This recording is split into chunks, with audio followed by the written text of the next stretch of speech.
Shalom, peuple de Dieu. J'espère que vous allez très bien.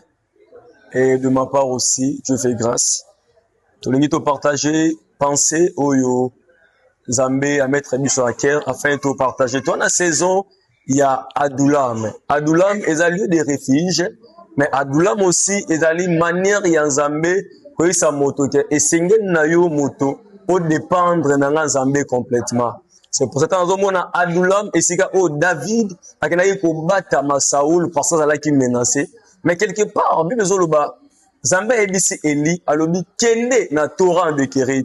Par là, Zambé n'a pas ordonné na corbeau, à quoi on a affaire à memelo biloko. Na katia Torah de Kérit, corbeau quoi on a memelo biloko pe on a romela maya Torah. Alors Zambé, là qui manière Zambé quoi dit ça Eli. Tokomi na saison o esengeli Eli o dépendre na ngamoro Zambé. Eli amema ki provision te na Torah de Kérit. Eli amema ki budget te na Torah de Kérit. Mais Zambé azo ki soin ya Eli. Na déclaré liko na yo na saison o Zambé azo soin na yo complètement. Na déclaré na saison o soko dépendre complètement na Zambé. Zambé o salo bolamo. A tout le monde mo sale zo simbate. Foyer et pour se tenir te. Na ko déclarer comme un prophète. Il y a un Dieu qui vit dans le ciel. Ouais, ça qui Élie. Alors, il y a na Torah de Kérit. Par là, na ko ordonner à un corbeau à quoi a fait à nourrir yo. Na sambeli Zambé na saison ya Adulam oyo. Kola za swena yo. Kolo azo swena yo. Kolo nde aboko la yo. Kolo afutelo ndako. Kolo apesa yo mwana. Kolo aselo bolamu. Au nom de Jésus-Christ de Nazareth, j'ai ainsi prié par la foi. Amen. Bonjour Balandia, émission de Bisso sur la Bible. Et bonjour Balandia, on a la chaîne de Bisso Congo Mon TV. Naza bino mwana bino leki na bino mwana musana bino journaliste Abigail comme en Kapinga. Merci beaucoup pour la confiance et fidélité beaucoup côté cette biso chaque jour beaucoup côté cette pour la émission de bino Congo na Bible. Et pour la chaîne na bino Congo Mon TV. Awa mais nous sommes dans les prophètes mais à vous présenter ce qui a zali na ce que prophète il y a ministère. Bonjour l'homme d'été. Bonjour maman. Merci de côté du sous-sous. Pour se présenter Balandio pour Hollande Chine ce comment on va nous bailler des sous-sous comme ministère nous comment on. Merci beaucoup pour la parole.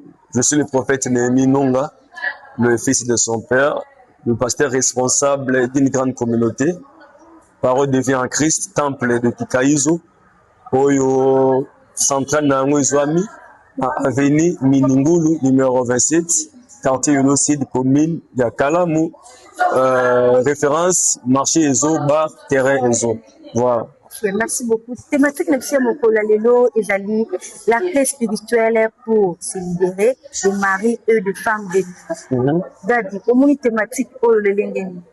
Et là, très important, très primordial si je pouvais dire, parce qu'ils allaient phénomène où il y a d'autres personnes, dans une existence, il y a d'autres créations spirituelles. Très bonne question. Alors, mari de nuit, femme de nuit, ils allaient, et ça la allusion à l'esprit. Oyo bazalaka wana, pour détruire tout d'abord ma relation, pour détruire le mariage, pour que même mouta concevoir. Donc, expression, il y a femme de nuit, mari de nuit, et là, sous forme, il y a esprit impire, esprit à suivi, à surveillance, esprit bloqué, à relation à malade. Esprit, il y a qu'à faire, esprit, il y a qu'à moi, si, à la limite, moi, je rêve, c'est comme ça, de coucher avec un homme. Ça esprit, ça va en sorte que, moto, à mon gloire dans un métier. Ça va esprit, ça va en sorte que, moto, dans la stabilité dans la vie. Il y a un monde bien esprit, il y a femme de nuit, puis mari de nuit. En fait, si nango ezali voilà, très bonne question. Pour que asa nango pour ka dele pas mbete mutu kaka sibetimo azabe pour mutoye ba akomona ba signe ni ko sala melai. Voilà, merci. Il y a des femmes, il y a des hommes. Oyo phénomène oyo babika kango peut-être ba yebarté sous aranene. Mais à travers émission ba reçoit éclairage nango. Il y a d'autres personnes. Je suis chez les femmes. Il y a d'autres personnes. Au Mona, à l'ali. Mais c'est comme, c'est quoi? Alors, on est une vision. Nous avons une vision, à coucher dans mon bal. Et après, tant qu'on s'est réveillé, tant qu'on s'est réveillé, mon anzo qui pour moi si à sentir vraiment qu'il y a autre bima mobile. Naka ya ba mibali. Pour vraiment alali, azomo vraiment que tout bima moi si après mon pas éjaculé. Ils ont signe où tel sera que nous avons menacé, et bah signe majeur si je peux dire. Nous avons menacé, ça va femme de nuit, peut ba mari de nuit. Au-delà na yango, parce que mon a signe on a vraiment été, mais au moins ba relation est toujours combattu. À cause de la relation stabilité, à cause de la moto, pas moto là qui bien, mais après un moment on a changé. Après comme il est, au moins que relation et la stabilité, il y a signe ya ba femme de nuit peut mari de nuit. Alors cause nango ezalaka nini na barelation mauvaise surtout na bandako ya libala bacause nango ezali parce que tomonaka mobali aza na ndako ya libala mais azokoka lisusu te ozomonaka babino aza na femme de nuit omona mpe mwasi mpe kote na ye otuna babalani cause nango ezalaka nini. Très bien.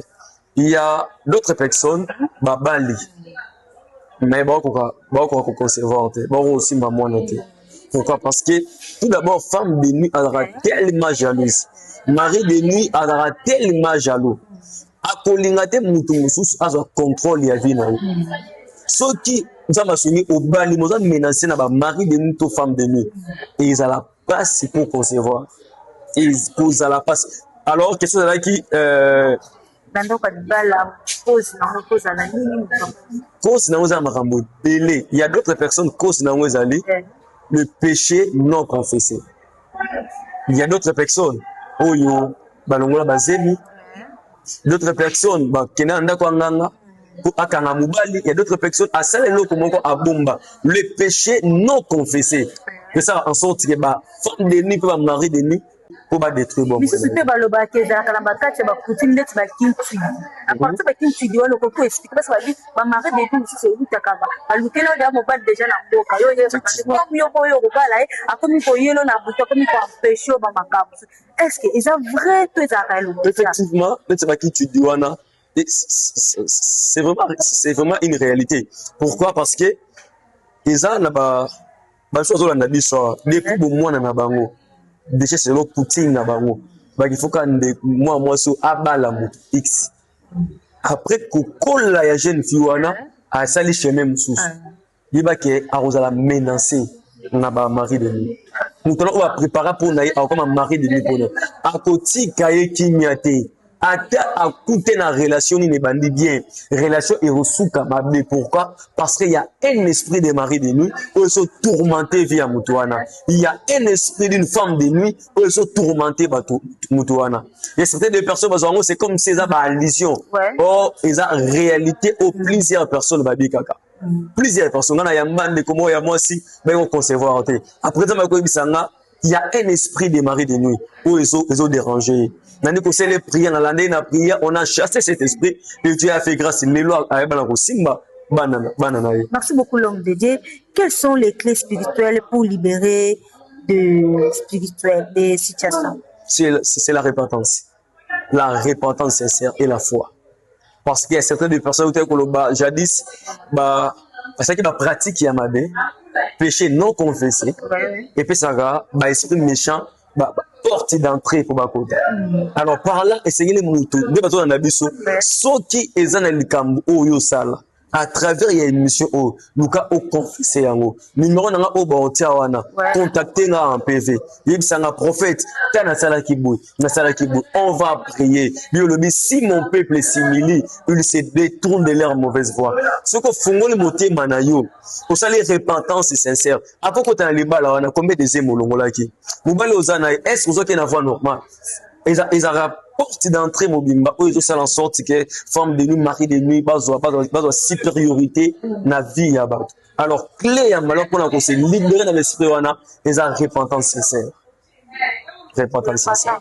Si on a bateau yo ba sambela déjà bazo sambela bazo trouver solution te prière ni ba ko sala ba sacrifice ba ko sala pour trouver solution ba situation même dans ba mariage ta bango et comme ba complication vie na ba relation mauvaise non après le mobile atali kaka abaye yake oba to kuna tali na moi ça va pas ni minute muti ake ko ba lungola na ba kambo o prière ni ba ko ba sacrifice ni ba ko pour muto ko prier mais faut ça la sacrifice pour prière et que na rappel na sacrifice. C'est ça. Voilà, merci beaucoup pour la question. Alors, bateau yo, bazo prier. Mais baza les kambouté au basala. Bah, on a bien précision. Autre que le pour se libérer, il faut mutu à passer dans la repentance sincère. Mais moto de abou, on a passé dans la repentance sincère. Il pense à maza menacé na ba mari de nuit, ba femme de nuit. Maza menacé na ba mari de nuit, ba femme de nuit. Et c'est qu'il y a un Zambé en profondeur, tout le sacrifice. Sacrifice moussou ya moto ezali, moto sans Zambé na pesio ba désir nanga. Il y a d'autres personnes, par exemple, Sambé, mais bon, pas en Zambété. D'autres personnes peuvent ça sacrifice, ça va bon dans l'église, mais bon, t'es mon oban en Zambété. Sacrifice ya moto ya, c'est la vie de la piété. Donc, à garder Jésus Katinaï. Abattre la Jésus Katinaï. Ma serviteur ya seva va frapper qui bango. Ma disciple ya seva va frapper qui bango pourquoi? Parce que ma démon balobi toyebi Jésus, toyebi Paul, mais bino toyebi binoté. Ma disciple ya seva va qui frapper. Alors, so mutenga c'est libérer na maramboana. Tout d'abord repentance, atteindre la conduite naïe, puis à Lukanzambe profondément. Ça manzambe ya mamalikoli kolote. À Lukanzambe profondément. À se donner. Donc, sacrifice n'est à Moutouya, ils ont vie aux ambapessiers.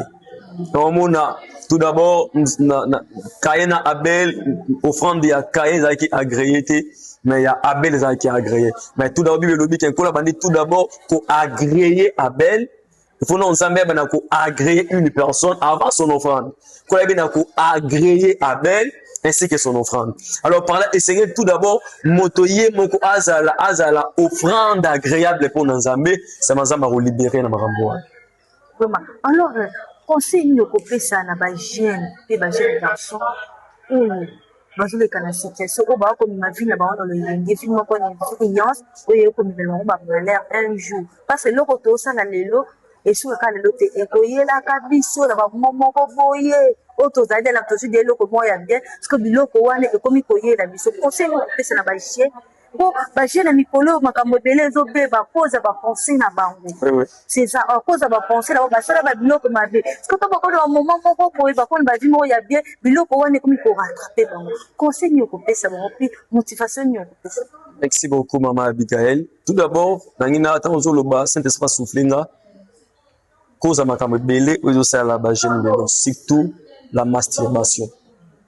La masturbation ezali des cambos ils ont cotisa ba mari de nuit ba femme de nuit mota misaka semence na moto abora rapporter nano a récupérer semence wala nan alors conseil d'europe ça c'est là on répond à la question toyeba ke auto mona lelo lobi ezali soupe alors fit-il il se préparera maintenant la question au conseil aux jeunes se débarrasser tout d'abord parce que bah mi peut avoir influencer hein, le camarade. C'est ça. Bah camarade tout au bazo conduire na mabe. C'est séparer na bango. Apporte pas le ministre ba ko mona malam mais lelo na mona sous na valeur te parce que na recevoir Jésus-Christ comme Seigneur reçoit. C'est ça. Les sous moi nous sommes bien une foyer soit côté katinayo. Pour moi, c'est important. Conseil d'Europe, ça. Dis-moi là Jésus-Christ comme Seigneur et Sauveur. Il y a des hasards capables, pégistes, il y a recevoir dans ma camboana. Tika masturbation, paradis. C'est ça. Ma camarade de tout au vaso conduire dans ma baie. C'est séparé na bango. Apporte pas le ministre comme moi dans ma lame, mais l'élo, dans mon sous la valeur, parce que na recevoir Jésus-Christ comme Seigneur et Sauveur. Les sous moi nous sommes bien une foyer soit côté katinayo pour moi c'est important. Conseil d'Europe ça dis-moi là Jésus-Christ comme Seigneur et Sauveur. Il y a des hasards capables pégistes il y a recevoir dans ma camboana. Tika masturbation, tika mabe, tika ba pensée ya mabe, tika ba idée ya mabe. Dis-moi là Jésus-Christ comme Seigneur et Sauveur. Il est capable de ko libérer yo. Il est capable de rolongisa yo. Voilà comme conseil. Message parce que message c'est ce que ça c'est ce que un message nous couper ça na ba fille ba jeune garçon au bas pour le faire parce qu'il y a mari et femme de nuit message nous en avons pour na ba. Merci. Tout d'abord numéro est affiché ba komelanga et puis nakoki bana ko orienter bango tene ba ça surtout ba na émission ba pour ça ba mon numéro direct plus 243 875 24 23. Alors numéro que vous allez afficher wana. Alors on ça bango nyonso eza comme péché. Batia à côté. Tout peut va passer dans la repentance sincère. La remarquer repentance sincère. Après na koyeba na ko orienter bango ba contacter numéro nanga na koyeba na ko orienter bango ba service ko sambela nzambe a libérer bango. Voilà. Merci beaucoup Daddy. Déjà tu comme déjà na suka ya émission na biso balandi oyo ba 8 ans na bango Alexis R na bango balanda émission na biso fongola bien. Merci beaucoup. Toko déjà d'alité ya déjà tu m'appelles déjà na déjà par na ngai ça personnel. Merci beaucoup pour oui Daddy toko katape émission boité au pambola émission na biso fongola bible po yonde muto banano mikolo yo ko pambola ngo zamenu na assurance makambo bien. Père éternel, na sambeli pour l'émission Fongola Bible. Où ils ont bénir ma famille, où ils ont pambola bana nzambe. Je prophétise et déclare que l'émission est fuluka au nom de Jésus de Nazareth. Na batu nyonso bazo travailler na Fongola Bible. Na kombo na yo Yesu. Pe na sambeli po na batu nyonso balanda biso na émission o baza tourmenté na ba femme de nuit ba mari de nuit. Père éternel, bazala libérer en ton nom au nom de Jésus-Christ de Nazareth. Oh cher Saint-Esprit de Dieu, yo ne branako délivrer. C'est pour ça qu'il n'a qu'à permettre plusieurs personnes balanda émission o et ça qui n'a pas matenzam. C'est mbola loboko na yo, bato baza tourmenté na ba femme de nuit, ba mari de nuit. Bon ça même moyen qu'on concevoir et tant ta main puissante Père, au délivrer bango, na chasser esprit ba femme de nuit, ya ba mari de nuit et libérer ma famille au nom de Jésus-Christ de Nazareth. Je ainsi prier avec foi. Amen. Amen. Tukutane soki Yesu.